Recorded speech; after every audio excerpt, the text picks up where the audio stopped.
सुनाओ बच्चा लोग। अब हमारी अगली चीज है कि ये जो एवरेज टाइम पीरियड होता है इसको कैलकुलेट कैसे किया जाता है। अभी तक हम लोगों ने क्या देखा है कि नॉर्मल केस में हम एवरेज टाइम पीरियड जो लेते हैं दैट इज 6/12।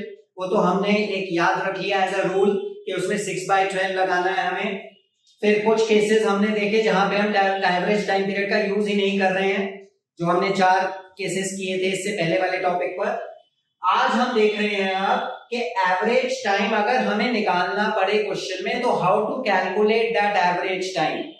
अब ये एवरेज टाइम निकालने का देयर इज अ फॉर्मूला। तो एवरेज टाइम की कैलकुलेशन कैसे की जाती है इसके लिए देयर इज अ सिंपल सा फॉर्मूला जो हम याद कर लेंगे, that is period left after first drawings plus period left after the last drawings. हमें यहां पर 2 पीरियड्स को कंसिडर करना है। एक पीरियड जो पार्टनर ने पहली ड्राइंग्स की होंगी उस साल में, जिस साल का आप इंटरेस्ट ऑन ड्राइंग्स कैलकुलेट करोगे उस साल में पार्टनर ने सबसे पहले बार जो पैसा निकाला होगा वो कब निकाला होगा, उस डेट से लेकर आपके साल के एंड तक कितना टाइम पीरियड लेफ्ट है। Period left after the first drawings plus period left after the last drawings. अच्छा, ये चीज हम ये वाला जो एवरेज टाइम पीरियड कैलकुलेट कर रहे हैं ये मोस्टली हम तब करते हैं जब कोई पार्टनर अपने बिजनेस से मंथली पैसे निकाल रहा है। Every month the partner is withdrawing money, right. तो एवरी मंथ अगर कोई पार्टनर मनी विड्रॉ करता है तो इन दैट केस हमें एवरेज टाइम पीरियड कैसे काउंट कैलकुलेट करना है वो हम लोग सीख रहे हैं। तो एवरेज टाइम पीरियड का फॉर्मूला बना period left after the first drawings, क्योंकि वो एवरी मंथ पैसे निकालता है तो उसने जो पहली ड्राइंग्स जिस भी मंथ की होगी उस टाइम से लेकर साल के एंड तक कितना टाइम पीरियड लेफ्ट हुआ होगा, प्लस क्योंकि वो कंटिन्यूअसली निकाली जा रहा है तो जैसे उसकी फर्स्ट ड्राइंग्स हुई थी वैसे ही उसकी कोई लास्ट ड्राइंग्स भी हुई होंगी उस साल, इजंट इट। तो उस लास्ट ड्राइंग से साल के एंड तक कितना टाइम बचा है। अब क्योंकि हम उसका एवरेज निकाल रहे हैं तो whenever we find average of anything तो हम क्या करेंगे, इन दोनों टाइम पीरियड्स को 2 से डिवाइड कर देंगे so that we get the average time. कितना एवरेज टाइम है जो उसका इंटरेस्ट कैलकुलेट होगा उसको।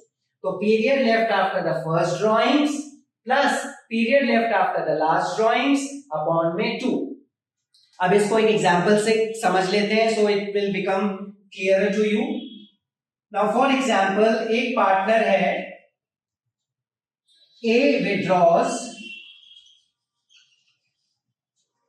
2000 पर मंथ, क्योंकि मैंने आपको बताया था यहाँ पे मंथली पैसे निकालता जा रहा है वो, तो इसीलिए हम यहाँ पे एवरेज पीरियड निकालने का फॉर्मूला भी यूज कर रहे हैं। A withdraws 2000, what is PM? PM is not prime minister, it is per month। तो 2000 पर मंथ निकाल रहा है एक partner on the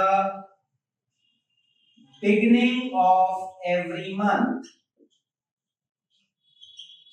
her month के बिगिनिंग में वो 2000 रुपए निकालता है, राइट। तो एक पार्टनर हर मंथ की बिगिनिंग में 2000 निकाल रहा है, beginning of every month। Calculate his interest on drawings at the rate 10% PA year ended 31st December 2025। तो यहां पर हमारा year ending is 31st of December 2025। एक पार्टनर है ए जो 2000 रुपीज पर मंथ हर महीने के बिगनिंग में निकालता जा रहा है, उसका इंटरेस्ट ऑन ड्राइंग्स कैलकुलेट करो। तो सबसे पहले क्या फॉर्मूले में हमें चाहिए ड्राइंग्स, टोटल ड्राइंग्स। अगर वो 2000 पर मंथ निकालता है तो वो पूरे साल में कितने पैसे निकालता होगा, how many months are there in a year, 12, right. तो 2000 को आप 12 से मल्टीप्लाई कर दो तो what amount you will get, 24000। ठीक है बच्चों, तो 2000 को हमने क्या किया, क्योंकि पर मंथ है तो इंटू 12 कर दिया। यहाँ पे 24 कैसे आया वो भी आपको बता दिया। अब क्योंकि रेट है 10% तो यहां पर हम क्या करेंगे 10/100, क्योंकि परसेंटेज में है तो 10/100। फिर हम लोग क्या यूज करते हैं एवरेज टाइम। अब वो एवरेज टाइम यहां पर कितना होगा उसको पता लगाने के लिए आई हैव अ फॉर्मूला। अभी हमने एक फॉर्मूला डिस्कस किया, period left after the first drawings plus period left after the last drawings divided by 2.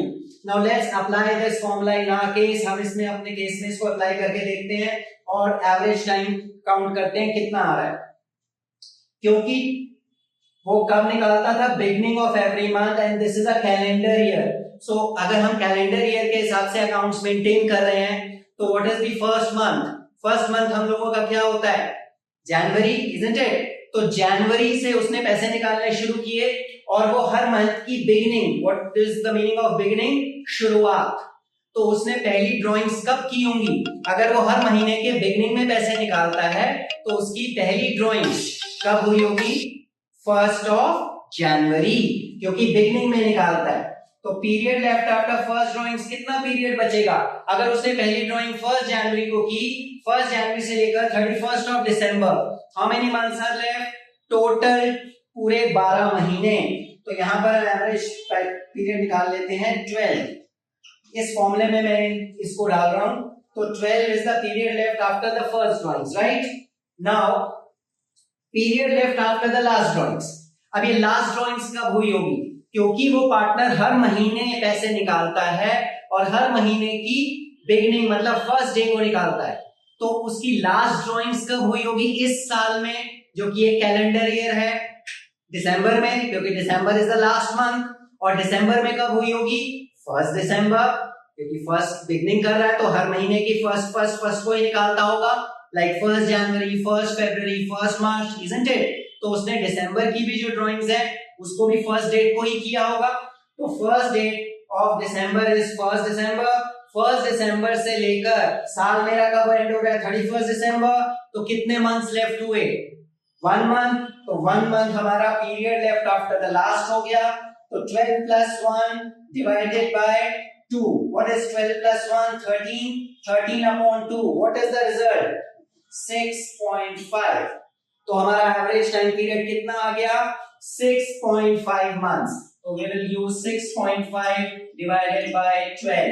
So you will get the answer for this कि कितना उसने कितनी अपनी ड्राइंग्स पे इंटरेस्ट वो पार्टनर फर्म को पे कर। आई होप ये वाला केस सबको क्लियर हो गया है कि अगर कोई पार्टनर मंथली पैसे निकाल रहा है और बिगिनिंग ऑफ एवरी मंथ में पैसे निकाल रहा है तो कितने मंथ्स का इंटरेस्ट, तो उसकी एवरेज टाइम पीरियड कितनी निकल रही है हमारी?